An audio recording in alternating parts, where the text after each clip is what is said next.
Hi everybody, welcome to Story Time. I'm Miss Shannon. Hope you guys are doing great. Settle in and get cozy. Today we're gonna read Wheedle on the Needle. And this is a book about the Space Needle in Seattle where we live. So how exciting, right? So let's get started, okay? There's the cover, Wheedle on the Needle. And this is written by Stephen Cosgrove. Illustrations by Robin James, okay? You ready? Okay, many years ago, before explorers sailed to the Northwest, there lived a large, happy creature called the Wheedle. He was pleasantly plump, covered in orange, fluffy fur, and had a big, round, red nose. He spent his days sniffing flowers and enjoying the peace and quiet that nature offered. There he is. Isn't he cool looking? He's cute. Forever and a day, everything was peaceful until one afternoon, the Wheedle watched curiously as a large ship sailed into the bay. Laughing loudly, workers jumped from the ship and set about clearing the land and building this and that and other things. As they worked, they whistled, and the more they worked, the more they whistled. All that whistling hurt the poor Wheedle's ears. The whistling continued night and day, and the Wheedle could get absolutely no sleep at all. With no sleep, he became grouchier and grouchier. Oh boy, look at that guy. Whoops. Look at that guy, grouchy. If he was ever to get some sleep, the Wheedle knew he must put a stop to all this whistling. He thought, if the workers don't have their tools, they won't be able to work. And if they can't work, they won't whistle. So later that night, he sneaked into the workers' camp and took all of their tools.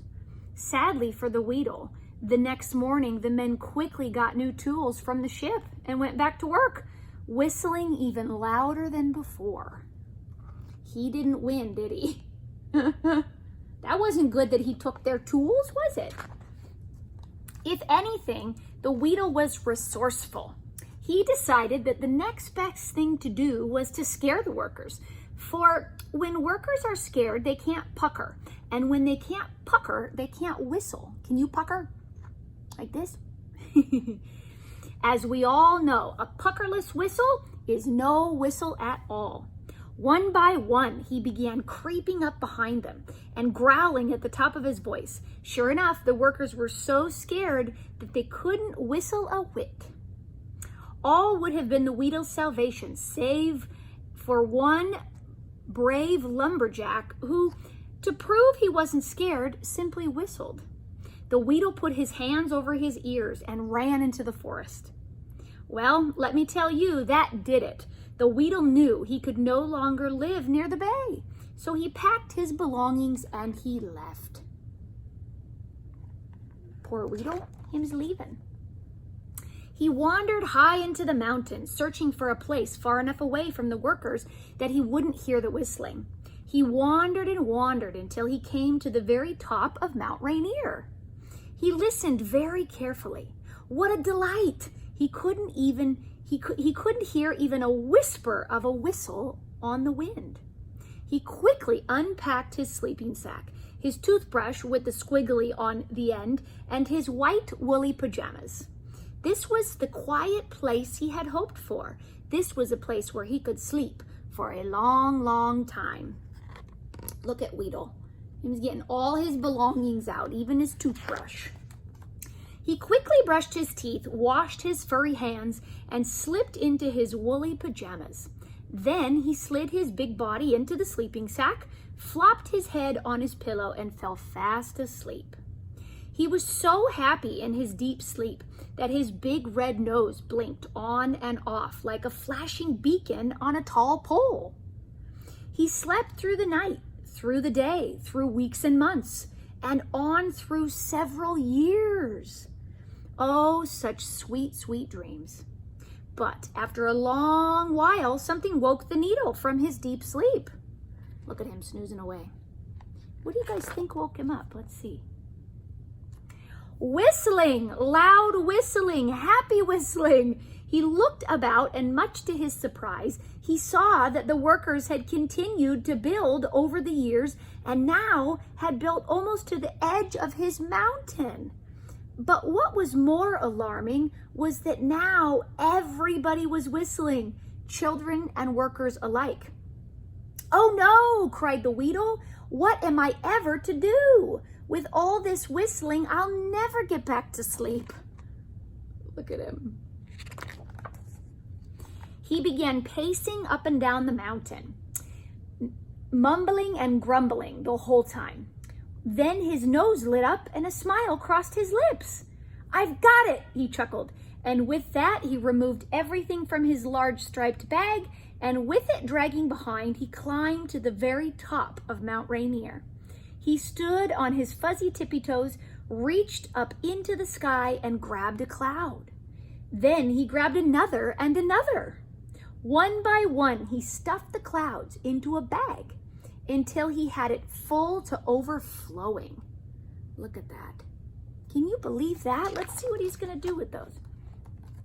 With the bag thrown over his shoulder, he set out for the source of his noisy whistling problem, the growing city of Seattle.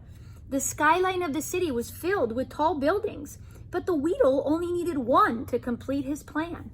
And the one he chose was the Space Needle. Look, he's on his way. Do you see the Space Needle? Giddy to put his plan in action, he hurried to the base of the Space Needle, jumped into the elevator, and zipped to the very top. There he stood and looked about. All around were happy children and workers, all whistling and laughing and having a great time. The Wheedle chuckled as he reached deep into the soggy bag. He grabbed a fluffy cloud by the tail and then slung it around and flipped it into the air.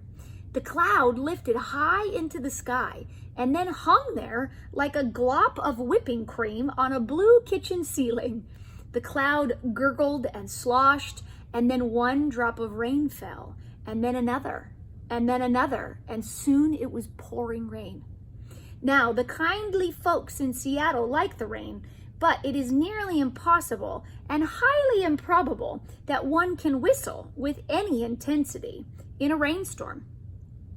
With the rain falling all around, everyone ran inside, and soon it became very still, very quiet indeed.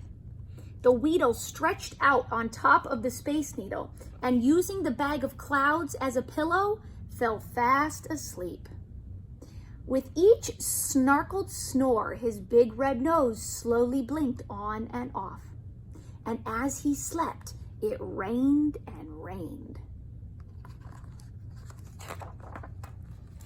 And it rained. The people of Seattle had to stay inside, and they became very sad. It didn't take much to figure out that someone was throwing clouds into the sky from the top of the Space Needle. Finally, the mayor himself went to the Wheedle on the needle to plead with him to stop throwing rain clouds into the sky. "Please," said the mayor, "would you stop throwing rain clouds into the sky? The kindly folk of Seattle love to whistle while they work, but with all the rain, there is little to whistle about, and without whistling, there is little work being done." The Wheedle said he was sorry, but still and all he couldn't sleep when he heard whistling. There was nothing he could do. Now, the mayor thought and quickly devised a plan, a wonderful plan indeed. The mayor's plan was a simple plan, and sometimes simplicity is the best. All through the night and into the next morning, sailmakers stitched and sewed cotton, flannel, and wool. Miles of thread were laced through the eyes of the needles as the weathered hands of the sailmakers sewed. They sewed pink flannel into yellow wool and blue cotton onto red flannel, and by the early morning they had finished their task. Who ever said that mayors never think a thoughtful thought? This was a good plan. This plan was great. Look at all those people working. At precisely noon, not a minute before and not a minute after, the mayor again met with the Wheedle on the needle. In his hands, he held the largest pair of earmuffs you have ever seen. These earmuffs are for you. said the mayor in his most political of voices. "With these on your ears, you won't hear a thing. You won't hear us whistle. You won't even hear the big whistles from the ships in the harbor on the trains going by." The Wheedle pulled the earmuffs over his ears and was surrounded in the delight of silence. He didn't hear the kindly folk of Seattle cheering. He didn't hear the end of the mayor's speech. With the earmuffs in place, he simply rolled over and fell fast asleep. So content was he that his big red nose again began to blink. Look at him. He's so happy with his new earmuffs. Pretty cool.